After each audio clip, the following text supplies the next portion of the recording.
What's up, beautiful people? Today we're going to be checking out why Niger Coup is worse than you think. Let's get to it. Hey guys, hey, sorry I'm late for the coup d'etat. Anyway, how long do we have to stand here like this for? I got another coup I gotta be at in like an hour. Several coups d'etats around the African continent threaten to spiral out of control into a much wider conflict. Niger's elite presidential guard, trained in part by the United States, had the sole purpose of protecting the presidency, and yet on July 26, 2023, they overthrew the democratically elected government. Guys, come on, you had one job. Meanwhile, critics say that the president of Niger was still basically under a form of French colonial rule.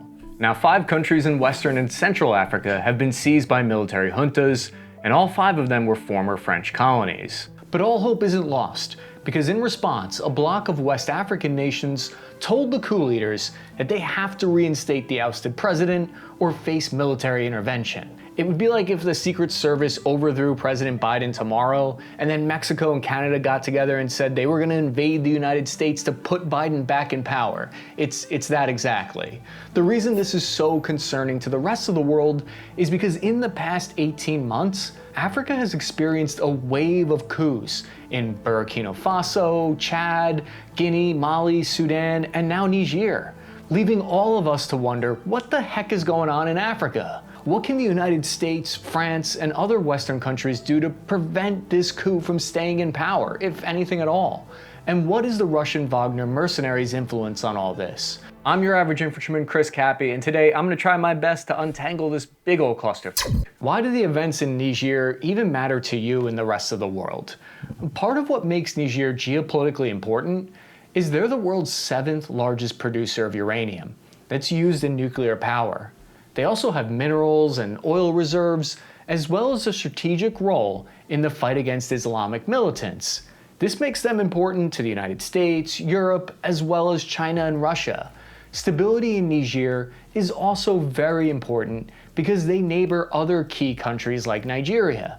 If the majority of the continent of Africa is thrown into war, the vital mining and oil operations will shut down, and no one wants that.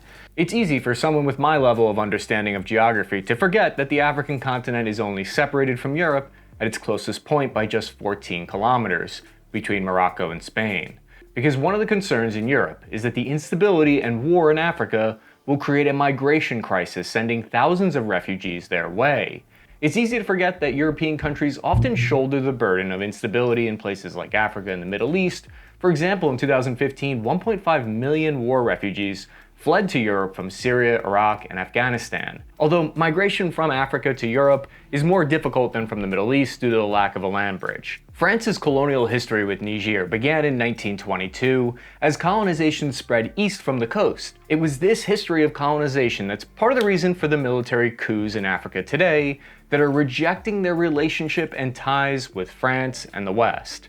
Starting in the 1800s, France colonized almost all of Western Africa, and in all had their reach in 20 different African countries. But Niger's relationship with colonialism extended for a much longer period of time than many other nations. After World War II in the 1940s, when many nations were granted their independence, French President Charles de Gaulle chose not to grant independence to their West African colonies. It was only after the domestic attitudes in France changed in the 1960s that the independence was finally granted to Niger, along with other colonial countries. Only the thing for which you have struggled will last. Since formal independence from France in 1960, Niger's had a complicated relationship status with democracy. There have been 4 Niger had independence in 1960? I thought that was Nigeria. Ooh. Independence from France in 1960, Niger's had a complicated relationship status with democracy. There have been 4 prior coup attempts in the country since then. However, Niger looked like they were putting all of that into the past, because in 2021, President Issoufou stepped down peacefully, and he allowed his predecessor, President Bazoum, to take the seat. Bazoum won 56% of the vote in February 2021, and the elections there were seen as widely free and fair. This peaceful transition of power was a major turning point. It was a big moment for Niger. and it was a hopeful sign that the country was moving in a more positive direction. Unfortunately, we're going to see not all was well behind the scenes. Because on early Wednesday morning, July 26, 2023, at 4:33 a.m., the Niger presidential office began making some really unusual posts on the social media platform formerly known as Twitter. The tweet read, "The President of the Republic and his family are doing well. The Army and the National Guard are ready to attack the elements of the GP involved in this mood swing if they do not return to better feelings." That sounds pretty sus to me. What the heck's going on over there? Behind the scenes, a group of high-ranking military officers arrested the president at his palace, essentially holding him hostage. The junta called themselves the National Council for the Safeguard of the Homeland. For all the average infantrymen out there, junta means a military or political group that rules a country after taking power by force. Then, a spokesperson for the junta got on TV wearing the most strikingly blue blazer and said, quote, "The defense and security forces have decided to put an end to the regime you are familiar with."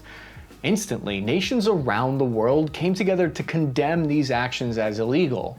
Later that morning, Niger's citizens in the capital of Niamey woke up to this news, and they responded with... But why were they more concerned than it was, or than they were concerned when it happened in Burkina Faso and in Mali and in Chad? Basically, other nations. It feels like the one in Niger got more attention than other nations, right? Pro-democracy protests outside the presidential palace. Protesters at the French embassy set fire to a wall and waved Russian flags. There were cheers of "Long live Putin" alongside "Down to France." There's a battle between Russia and the United States for the people's support here. Eventually, gunfire from guards surrounding the palace dispersed the crowds. One of the key high-ranking coup leaders is Brigadier General Baroum. He's the chief of the Special Operations Forces in Niger. Surprisingly, he's been a beloved military commander by the United States military for many years. In fact, he trained at Fort Benning. Fort Benning, located in the great southern state of Georgia, is the same base I was trained at, and yet I don't think I could pull off a coup.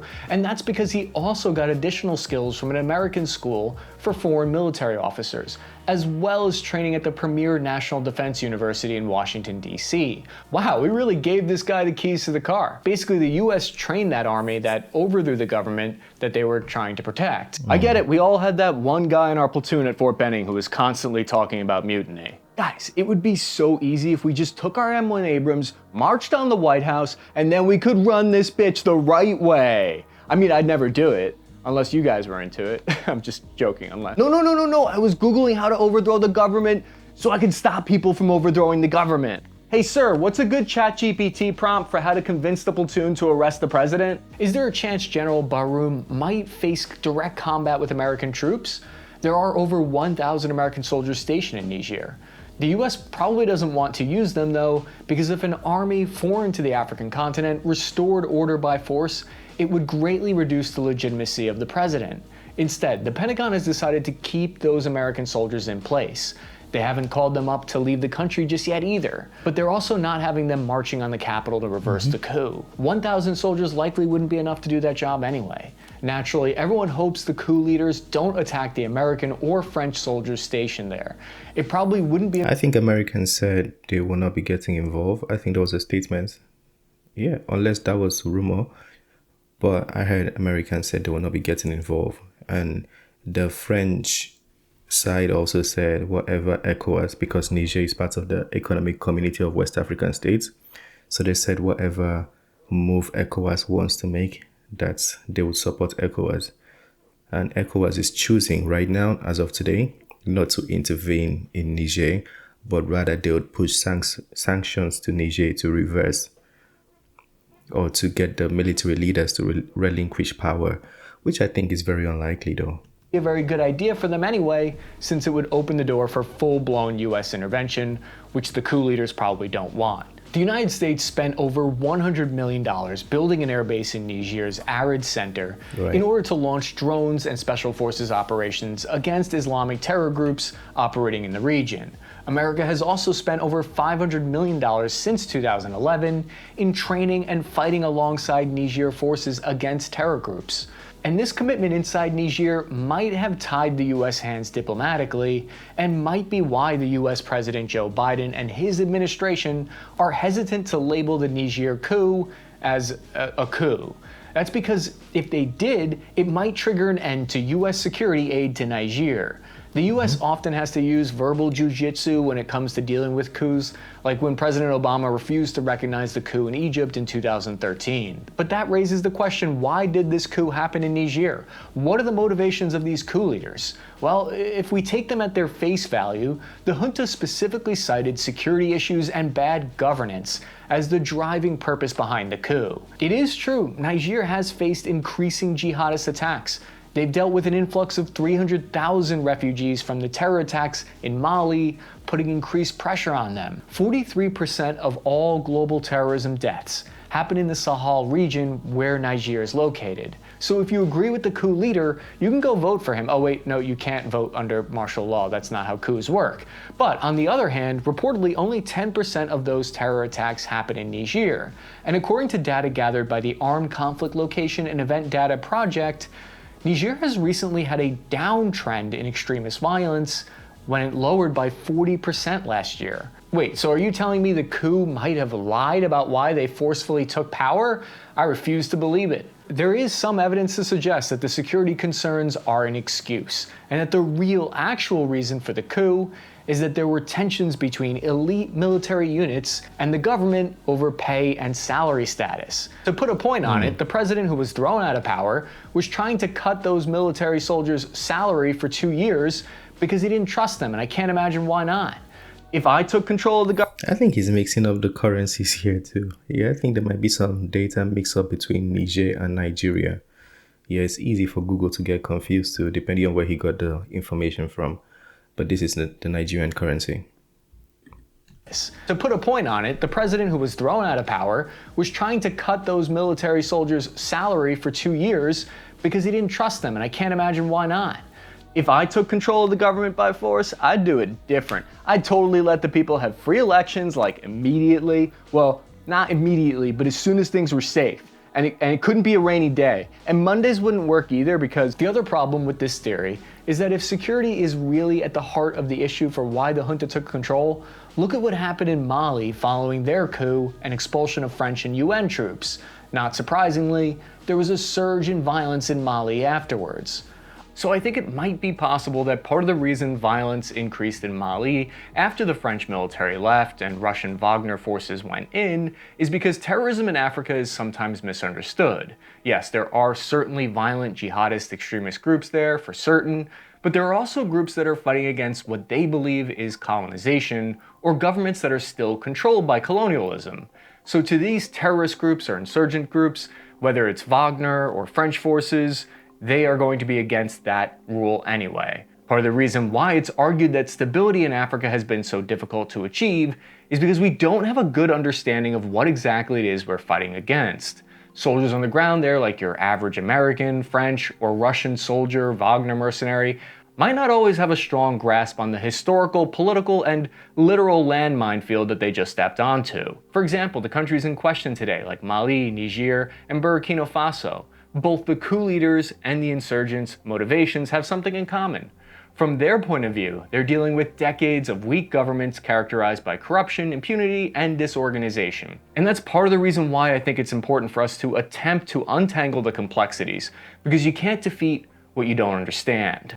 It's important that the average soldier have a grasp on the complexities of not only the motivations of terrorism in Africa, but also the motivations of the coup leaders. Another potential reason for the coup is food insecurity, because more than 80% of the 137 million Africans facing food insecurity are in conflict-affected countries.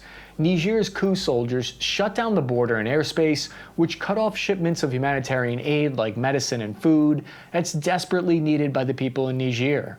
War and conflict continues to be the main reason for starvation in Africa, and 73% of the food insecurity is concentrated in just 8 countries. This includes South Sudan, Niger, Burkina Faso, where all these coups are happening. It's likely not a coincidence that the same place where people... French colonies, right? People are having trouble getting food is where these revolutions are occurring. Russia's war in Ukraine has made But also because they're French colonies, maybe. Just saying. food insecurity in Africa worse. 40 million innocent people in Africa are estimated to be affected by the lack of grain shipments from Ukraine. Another thing I think might be pushing these countries towards military coups is their rising energy prices. These cost increases were triggered by Western sanctions against Russian oil exports. What happened next was inflation went up on the African continent, wrecking their financial stability. To make matters worse, some countries in Africa then got their credit ratings downgraded. This was seen by unfair by the countries in Africa. So it's important for us to have some empathy here and understand why Africa might be upset with the West in order for the best way for us to fix those problems. So a possible reason for this coup could have to do with the resentment towards France, because even though Niger has a wealth of natural resources, they're still one of the poorest in the world. Whether it's fair or not to blame France for that, put all that on them, isn't really the point. Because from many people's point of view in Niger, they do blame France and what they think matters.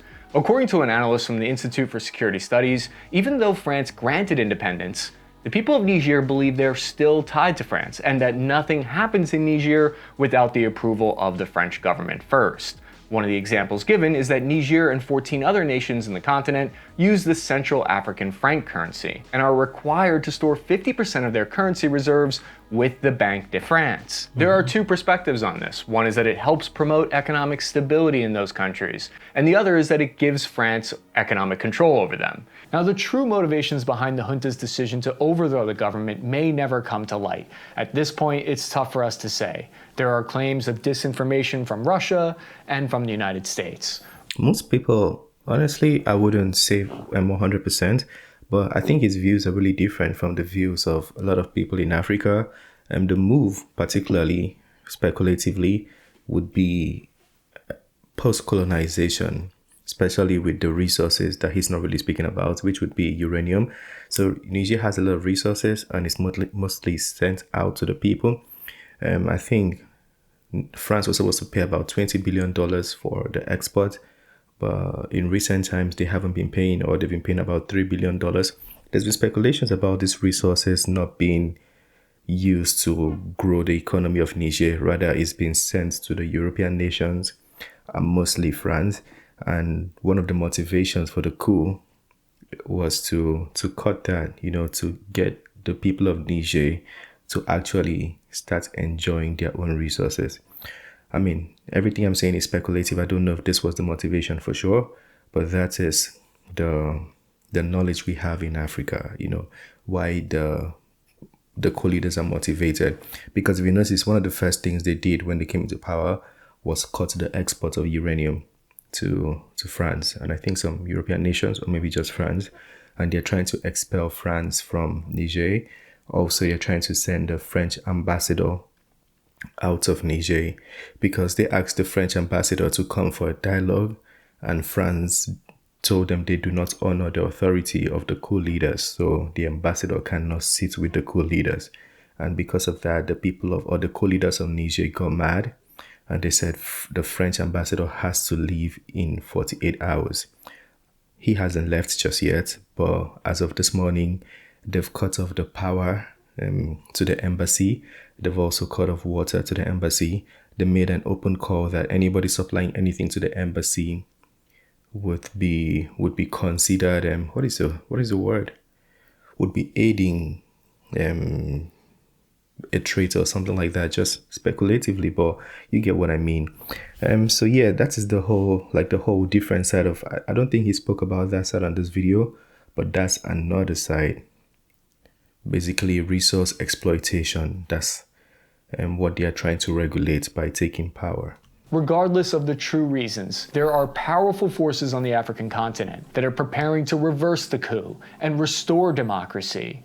ECOWAS is threatening to restore order with military force. ECOWAS, or the Economic Community of West African States, was set up in 1975. It's made up of 15 different member states in Africa listed here, including Nigeria, Sierra Leone, and Ghana. Together, it has a population the size of about the United States with 380 million people. I think its goal is kind of similar to that of the EU. The stated goal of ECOWAS is to achieve collective self-sufficiency for its member states by creating a single large trade bloc, by building a full economic and trading union. After the long history of colonization in Africa, this group aims to not need intervention from outside the African continent. Most importantly to this story, though, ECOWAS also serves as a peacekeeping force in the region, with member states occasionally sending joint military forces to intervene in the bloc members' countries at times of political instability and unrest. This is why ECOWAS leaders announced an ultimatum: either return President Bazoum to power within a week or face all means necessary. It's not like ECOWAS is making empty threats either. They back up their promises to keep stability and democracy in the past. For example, in 2017, the leader in Gambia refused to step down from power after losing the elections, so ECOWAS sent 7,000 soldiers to mass at the border to Gambia. This pressure made the ruler of Gambia agree to step down and go into exile. But the problem is, it's going to take a lot more than 7,000 soldiers on the border with Niger to reverse the coup. Right. However, the first weapon used here wouldn't necessarily be live bullets, because almost immediately after the start of the coup, ECOWAS announced crippling sanctions on Niger. The sanctions shut down 70% of the country's electricity supply. ECOWAS suspended all financial and economic trade with Niger, likely stopping 38% of their exports. This knee-jerk reaction drew some criticism from the international community. They were arguing that these actions do little to deter the military junta and actually just endanger the 4.3 million people in Niger that are reliant on humanitarian aid. I think that's true as well, yeah, because the sanctions don't really do anything. There's been sanctions on Zimbabwe like forever. Yeah, they don't really do anything to change leadership. They hurt the common man, so I don't think it's going to really push the Niger Coup leaders to relinquish power. I don't think it's going to do that. There's evidence that this might not work because similar sanctions placed on Mali after their coup did nothing to deter the coup plotters and instead primarily hurt the citizens. Okay, if sanctions don't work, what about those bullets? According to DW News, any sort of military intervention in Niger would rely heavily on Nigeria. They share a 1,000-mile-long border, and Nigeria is not to be confused with Niger. Nigeria has 220,000 troops. It's the third largest on the continent. They have over 300 main battle tanks, 63 combat aircraft with F-7s. According to open source numbers, they have 300 artillery pieces. Of course, they couldn't send the entire military, but if they devoted just 25% of their forces, they would outnumber Niger's army. This, combined with a coalition force from the rest of ECOWAS, hardly makes this a fair fight.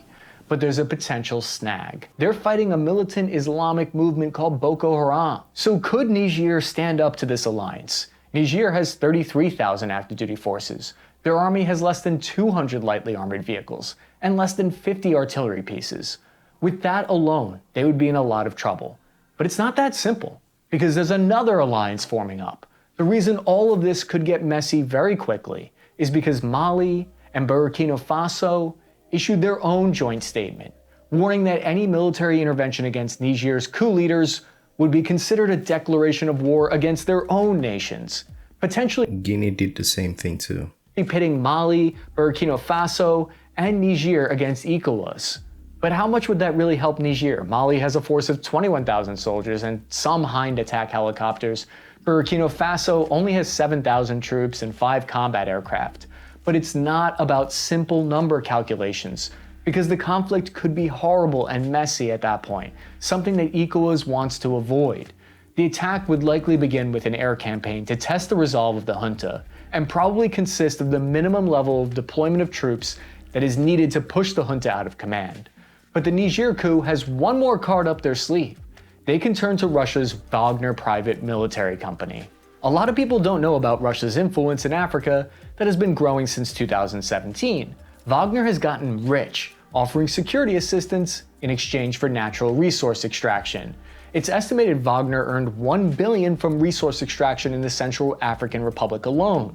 They've been seen operating in both Sudan and Mali, where coups have occurred, and they've helped them stay in power. The US Department of State released a detailed report alleging that Prigozhin and Wagner manufactured an Africa-wide disinformation campaign aimed at the vulnerable sensibilities of colonialism in Africa. So the trauma of decades of colonialization is a powerful lever for Wagner to turn African nations away from the West and towards Russia.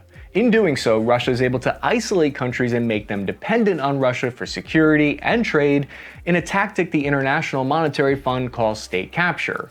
Basically, Wagner is accused of taking control of their economy and shaping the government's decisions towards their advantage. Critics, on the other hand, will point out that they believe France and the United States is doing the exact same thing. Right. Colonialism is a reality for many in the older generations. Remember, Niger's independence only came 62 years ago. Recent coups in Burkina Faso and Niger do not appear to have direct ties to the Wagner Group. However, local Niger reporters indicated that the junta are coordinating with Russia's Wagner Group to try to get assistance and security options. How the official Russian government feels about all of this is another story. There are unclear messages coming out of Russia right now, because we saw Prigozhin celebrated the coup, saying, "What happens in Niger is nothing other than the struggle of the people of Niger with their colonizers."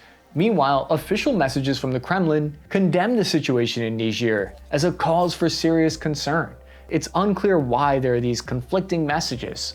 Maybe the Russian Federation isn't saying exactly what they mean, or maybe they are legitimately at odds with the message from the Wagner Group. If I were Putin, I would still be suffering from a little post-traumatic coup disorder at this point too, and probably wouldn't publicly be supporting a coup either. And yet you might be surprised to learn France still has a role in Niger today. Niger remains an important trading partner for France because they're one of the top uranium producers in the world. Over 1,500 French troops are currently deployed in Niger out of their air base in the capital. The Paris terror attacks in 2015 left 130 people dead and made authorities in France determined to destroy terrorist strongholds in Africa. We can't know the alternative history version of what would happen if France and the United States didn't send troops to help the security situation in Niger. For all we know, the extremists would have taken control of the nation long ago, or maybe without the US troops stationed there would have been no violence. We can't know for sure. But here's the thing, even if ECOWAS is successful at restoring President Bazoum to power, what does it say if his legitimacy rests upon the power of a foreign force? This coup is another reminder of how fragile democracy really is. It relies on the vigilance of all. I might stumble and put my foot in my mouth in my search for what's true, but I hope people understand that my goal here is to reach a better understanding of what's really happening. Obviously, this event is still a very dynamic and evolving situation, so I'd love to know what you guys' thoughts or takeaways from the coup is, and if there's anything interesting that I might have missed. Please. Okay, so that was another good video. I'll put the link to the channel in the description in case you want to go check him out. I do disagree with some of the theories in his video. I'm African, I might be biased. I just want to say that up front. But the question to answer would be, is it coincidental that it is the French colonies where the coup is going on? And also, if it was coincidental, why is it that the first order of governance the coup leaders bring is to try to separate themselves from France?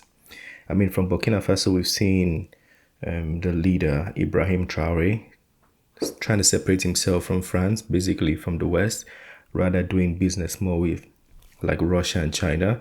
And the case in Niger as well, I think they've stopped exportation of uranium to France. In the end of the video, I think he mentioned that Niger is still doing business with France. I don't think that is true as of right now, because they've stopped the exportation of uranium to France. And they're trying to separate themselves from France. And that was the major message, we were getting speculatively. This is not verified at all. But the message was the government or the president was a puppet, a French puppet, and the resources from Niger were beneficial to the people outside Niger, mostly the people in France, and from the uranium to the pipeline that passed through Niger.